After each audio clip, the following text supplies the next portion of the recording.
Vikings get their first win versus Bill Belichick and the Patriots in 22 years. So does this team have what it takes for a Super Bowl run? We're breaking it all down. It's coming up next on Superior Sports Talk. Locked On Sports Minnesota Podcasts. It's endless Minnesota Vikings talk with the diverse voices of your local experts. Now it's Superior Sports Talk with KARE-11 sports anchor Reggie Wilson and Luke Inman.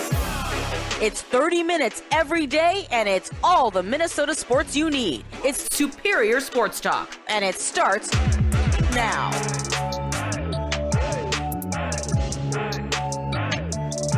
Back in the lab, Reggie and Luke back at it. Another episode, Superior Sports Talk, presented by Locked On Sports Minnesota. It's your daily 30-minute breakdown, everything Minnesota sports, which you can now find streaming on your Roku or Amazon Fire Stick devices. Just look out for our Locked On Sports Minnesota app there as well. That's the man, Reggie Wilson. Check him out every night up on KARE-11. Monday, Reg, not our normal Victory Monday, but I haven't seen you yet since the Vikings victory, so we're breaking down the win today. But first, you told us about the sweet potato pie, the deep fried turkey, the dressing. How was your Thanksgiving weekend, man? It was delicious. I didn't get a chance to get home for Thanksgiving this year, so It was weird kind of missing out on Mom's cooking. But, man, there were so many people who filled in the gap from Thanksgiving Day. Several people who, invited my wife and I over for dinner that day and after.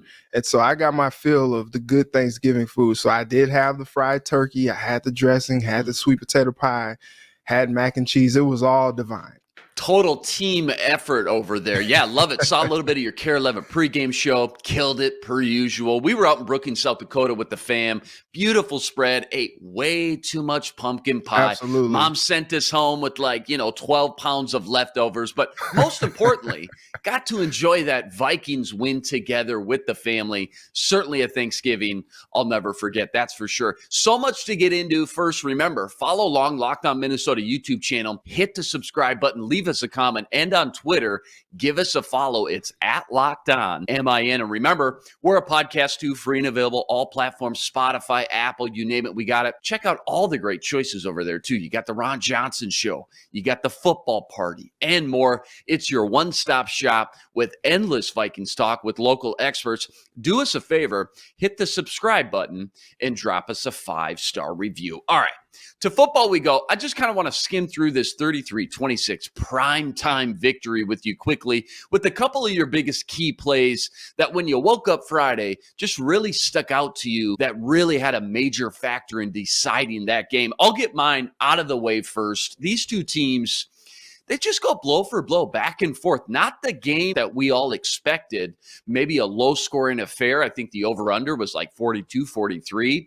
And they just go back and forth. Pats go up 23-16. Remember all week, I just kept saying, Belichick owns this team, man. This third down defense, it's a cheat code. If we get down, I'll be awfully worried. Well, they score again. They go up 7 again. And I just didn't know if this offense could keep driving down the field over and over again. So I knew they needed a spark from someone.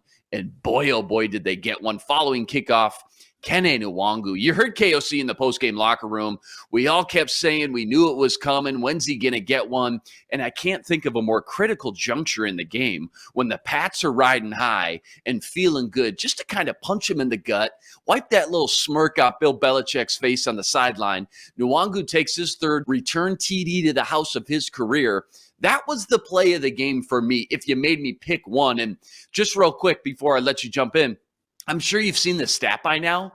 Patterson, who just broke the all-time record, by the way, he's got a TD return every 29 returns. Devin Hester, one of the all-time greats, he had a kick return every 59 chances. Meanwhile, Kene Nwangu, he's in his just second year. He's got 3 already, 1 kickoff return TD every 13.7 returns. So just another little parting gift left behind from Rick Spielman when a lot of folks said, what are you doing, drafting another running back that early? Well, he knew what we didn't. This guy can fly. He helped change the game in a big way, shift the momentum back into US Bank Stadium. Reg, give me a play or two that just really sticks out to you that helped decide the outcome in that game.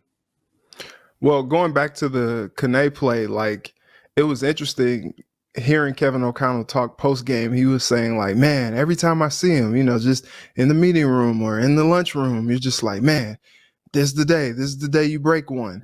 And it just seemed like this year he just couldn't do much. We really haven't seen much from him at all this season. Most of all of his returns are usually like him getting hit behind the 20, behind the 15-yard line. And that was something that I was just like, man, what's going on with Kene Nwangwu this year?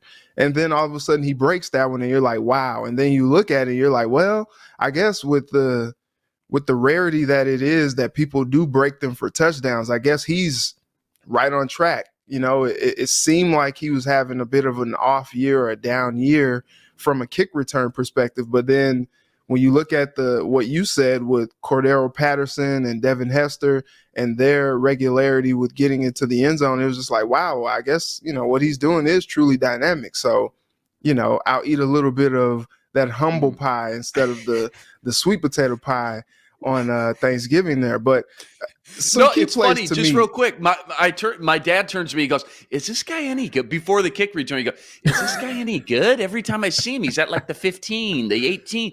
I go, "Dad, he had 2 last year. He's about to bust one here soon." Dad didn't say another word about Kene Nwangwu the rest of the game. So no, to your point, you're right. Just a little bit of an off year up to that point. You're right. Yeah, but like even still, you're like when the kick returners are dynamic, like even though they may not break one all the way, like they still maybe break one for 30, 40 yards or something like that. We didn't even see that from him this season. So it was just like nothing, boom, everything. And it was just like, oh, okay, well, all right, well, we'll take it all, I guess. And so that was interesting to see. A few plays to me that stuck out was obviously that play. After Kirk Cousins threw that interception, the Patriots only got a field goal out of it. And the Vikings came right back down, scored the field goal, and it was a field goal game for a bit there. And then all of a sudden the Vikings come back and they get the touchdown to TJ Hawkinson, his first as a Viking. Actually, his second at US Bank Stadium this season. The first one was when he was a Lion. But I want to go back to this critical drive in the fourth quarter. Okay? 13:06 is when the drive starts. It looks like a typical stall drive. Cousins, there's a false start, goes back 5 yards. 3rd and 14, Cousins dumps it off to Hawkinson. They get 11 yards. 4th and 3, time to punt. And it's just like, oh man, like here we go. The game is tied, but it feels like New England is just like, I don't know. It feels like the Vikings are just like holding on by the skin of the pigskin. And you're just like, oh man, like you're just waiting because the defense really had a hard time stopping New England on Thursday. And then all of a sudden, Ryan Wright comes in, kicks the punt. It goes 56 yards, which is nice, but then great punt. He gets run into. That gets wiped out. Yeah. He gets run into. Acting job of the century. Okay? Like, give him the Academy Award. Okay? He gets up celebrating like the U.S. just won the World Cup. Like, he was going crazy when they threw that flag. They come back. They get the ball. Two plays. It's 2nd and 2. That second play, Cousins drops back, kind of evades the rush, kind of maneuvers the pocket a little bit, throws kind of a sidearm, sling it down the field across his body, perfectly passed ball to Justin Jefferson. 2 defenders, splits the defenders. He catches it, 36-yard gain that puts them in the red zone. It was incredible. Just a wonderful pass from Kirk, a great play from Justin Jefferson, as he does time and time again. And that ends up, what is that? The very next play, the touchdown to Adam Thielen, which is the go-ahead touchdown. Those 2 plays right there were the 2 biggest plays of the game to me not 2 plays, but 3 plays, because if that doesn't happen, who knows what what New England does. Like I said, the Vikings were having trouble stopping New England all game long. And it seemed like even when they gave New England their best punch, the Patriots come right back down the field and punch them right back in the mouth even harder. And so even though that play was going to start, or that drive for the Patriots was going to start from the 8, it was just a lot that you saw in that game that made you think, wow, man, I don't know. I don't know if you want to give the Patriots the ball here. They're doing really well getting the ball down the field, and they didn't have to, because Ryan Wright, the unsung hero of that second half, with the flop that would make Joel Embiid proud, like it would make LeBron proud.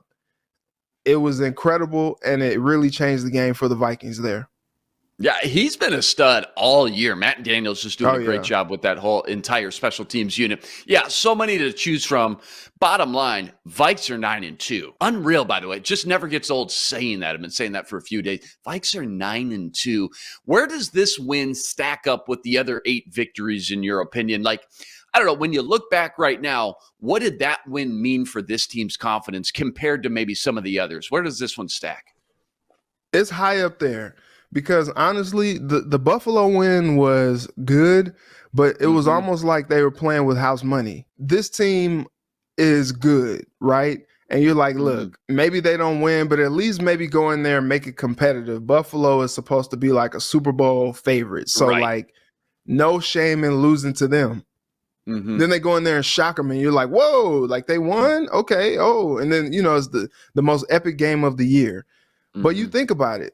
Look at some of these games where they seem like they were, kind of down in the dumps. Like you look at the Lions game, the 3rd week of the season, where it was like, oh man, like the Lions just seem to have them on their heels the whole time.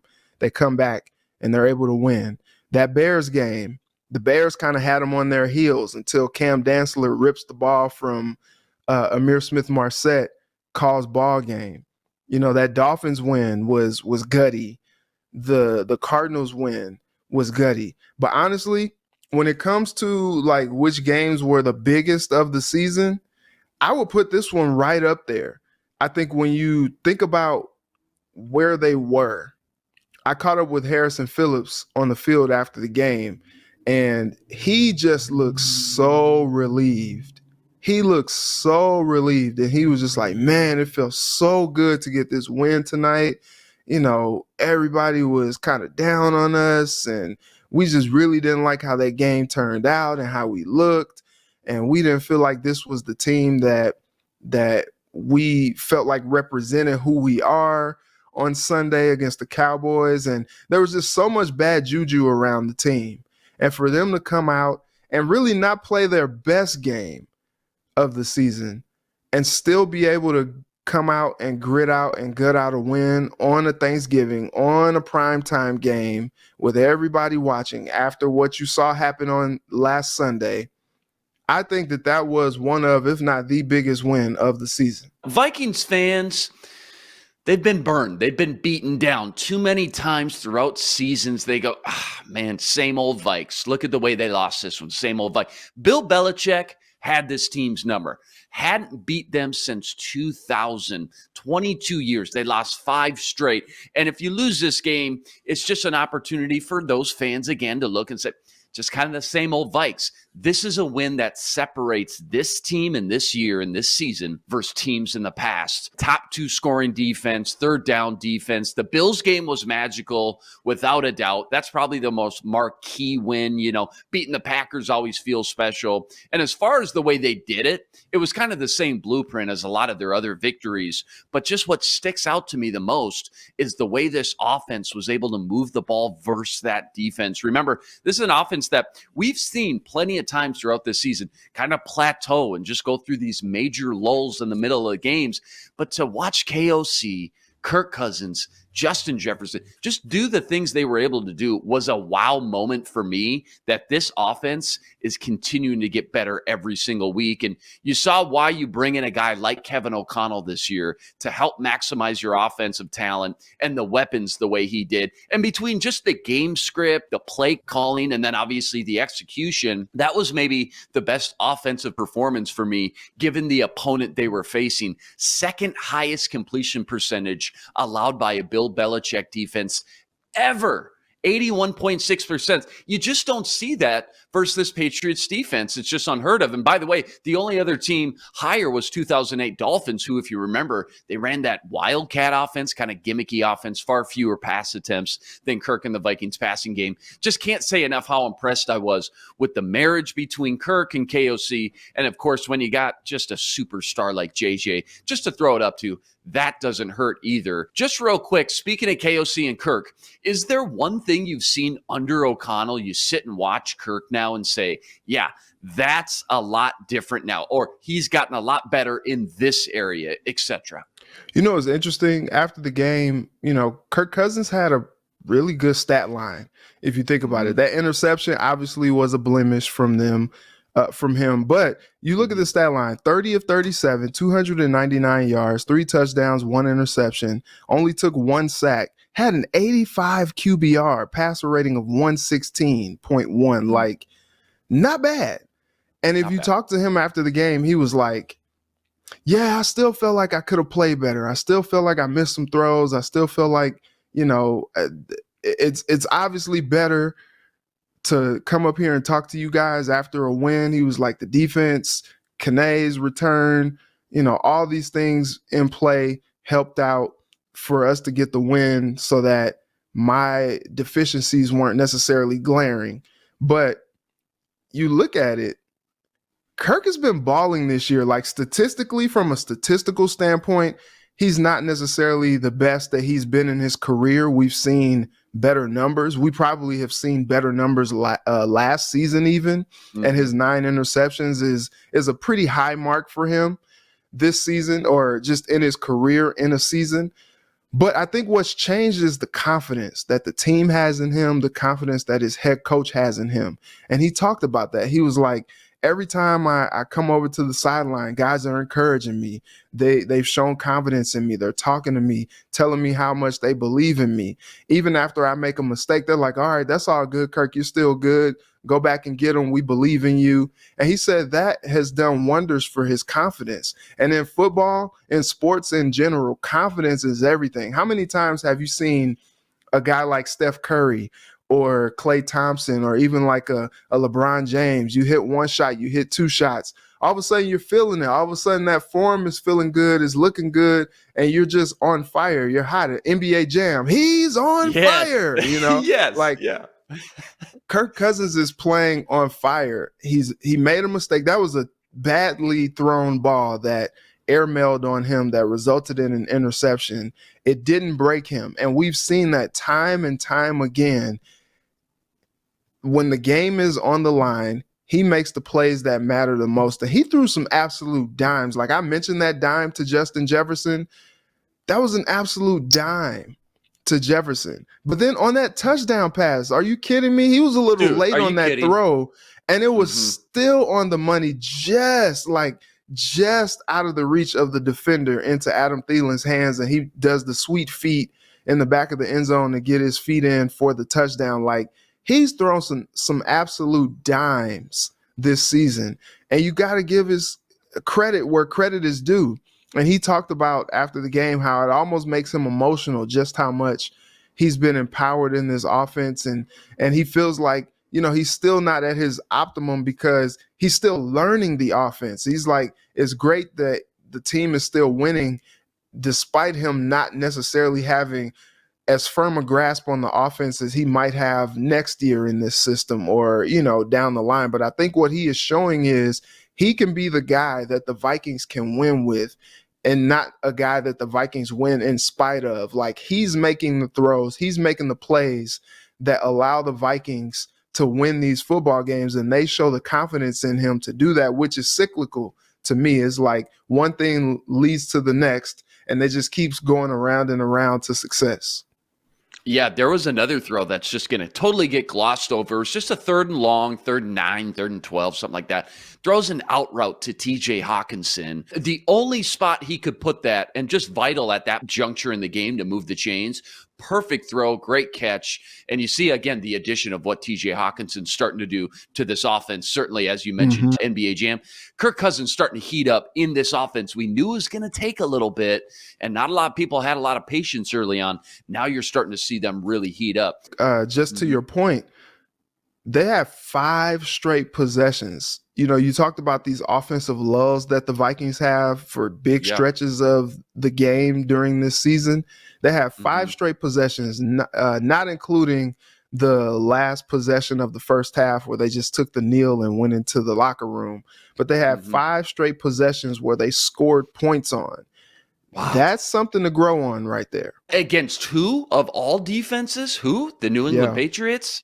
Shocker. I just remember under Zimmer, it was just so ingrained in Kirk's mind for so long. You can't turn the ball over. And that obviously leads to staying conservative, not trying to make that tight throw in a tight window, not losing the game. Let your defense go do the dirty work as opposed to going out there and trying to win it and being aggressive. And I just see it on the field. I even see it on the sidelines. If Kirk throws a pick, it's all good. Shake it off. Let your teammates pick you up, because in this league now, unless you've got an all-world defense and special teams, you have to be able to put up some points every single week. And KOC's ability to not only drop these beautiful opening drive scripts and play designs to help Kirk, but his ability to help him grow this kind of newfound confidence in passing up the check down on 3rd and long. How many times did we see that? And instead ripping one into a tight window and letting your playmakers go make a play on the ball. Kirk has always been ultra accurate, kind of this pure pocket guy,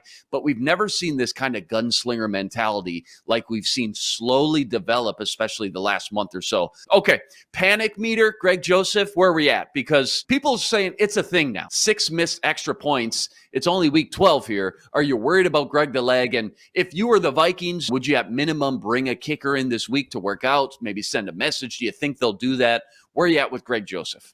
Hold on real quick before I get to Greg Joseph. To your last point about Kirk and that offense, they talked too about Justin Jefferson and his growth as a player and how the trust in him has grown.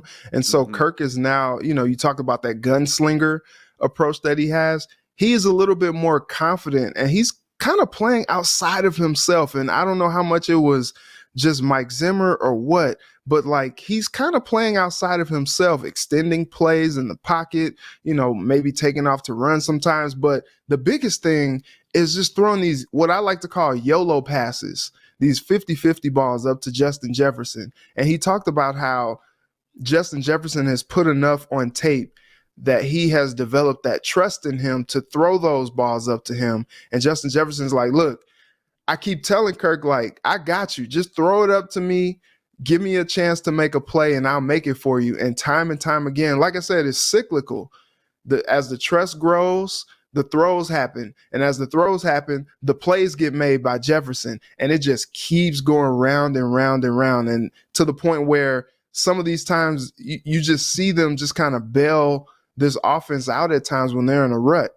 I look at the Cincinnati Bengals. They haven't had Jamar Chase. They've been winning in spite of. But how many times have you seen Zach Taylor get in a rut and he just dials up a go route to Jamar Chase, and Burrow just drops back, tosses it up, allows Chase to go get it with his athleticism and his speed? And we're kind of seeing that same thing happen with Cousins and Jefferson. And it's really cool to see the evolution of this duo in this offense to where now you're saying Justin Jefferson is the best wide receiver in the league. Now, switching over to Greg Joseph, yes, I am worried because something is going on there. And they've been winning in spite of, but what you don't want to see is him lose his confidence. And when the game does matter, when things get a little bit tighter, and now all of a sudden, as you're thinking about making this playoff run or getting to the playoff stretch, and now this field goal matters or this extra point matters, and all of a sudden he's missing it, you're like, what's going on?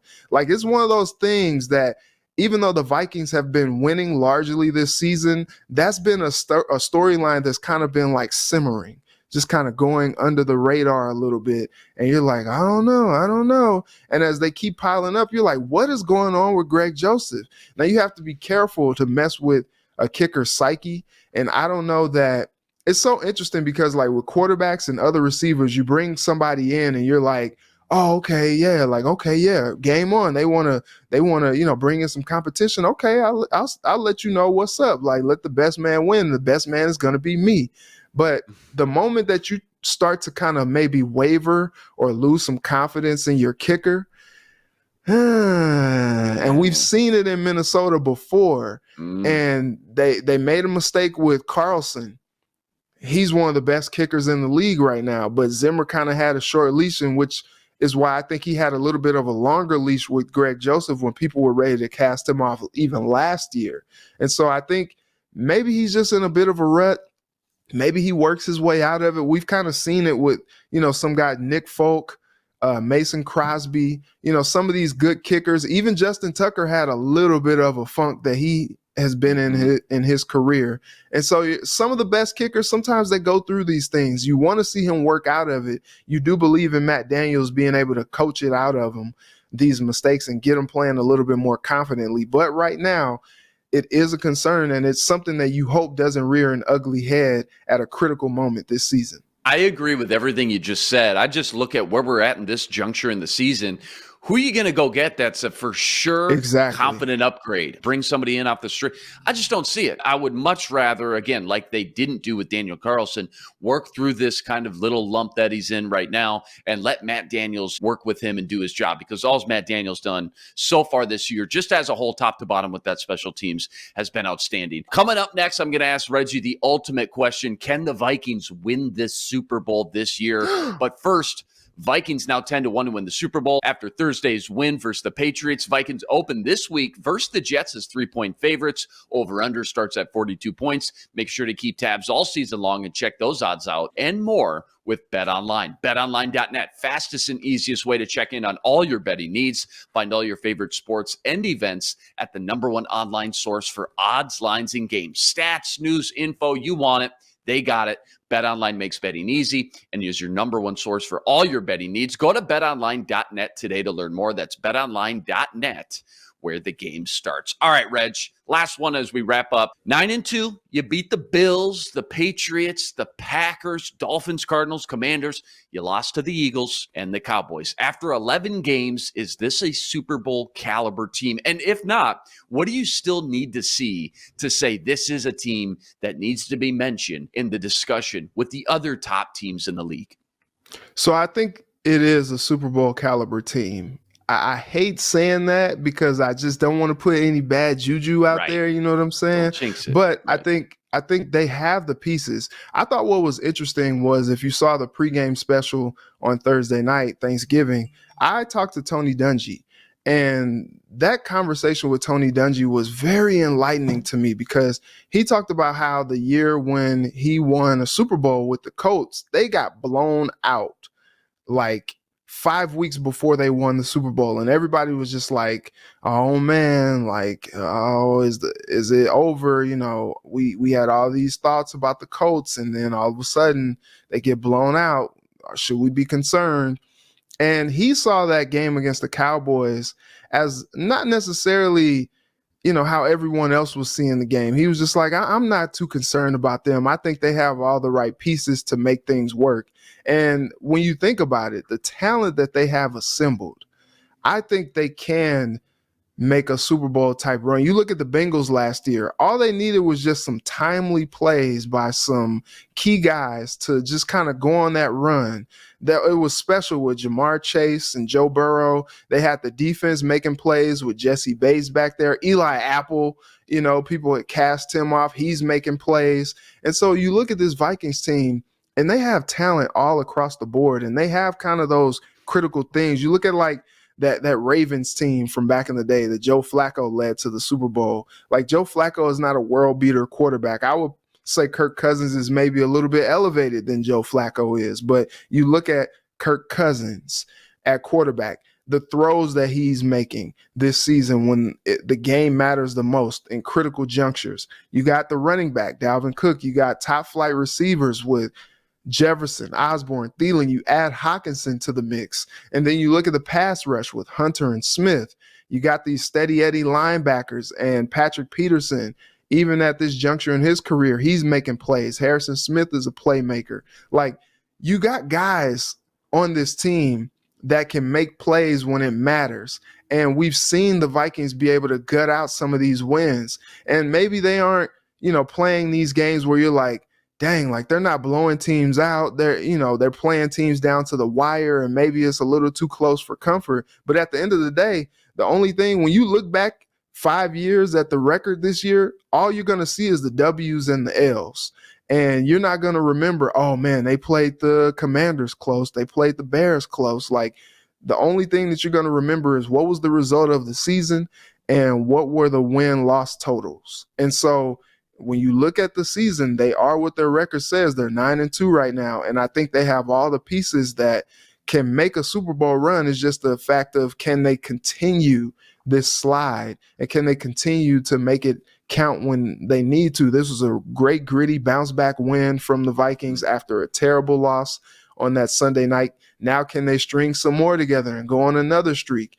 I think what we saw is nothing is going to break this team, because that type of a loss after that type of a victory the week before against the Bills, like something like that could break a team and cause them to go on a slide. But it didn't. They bounced back with the win, and I think that's the mark of a good football team.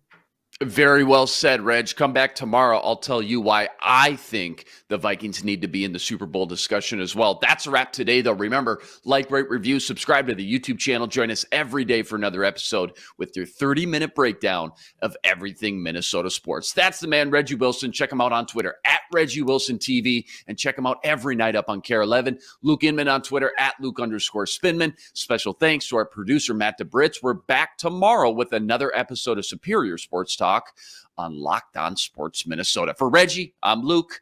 Until tomorrow, signing out. Be blessed. Spread love this week.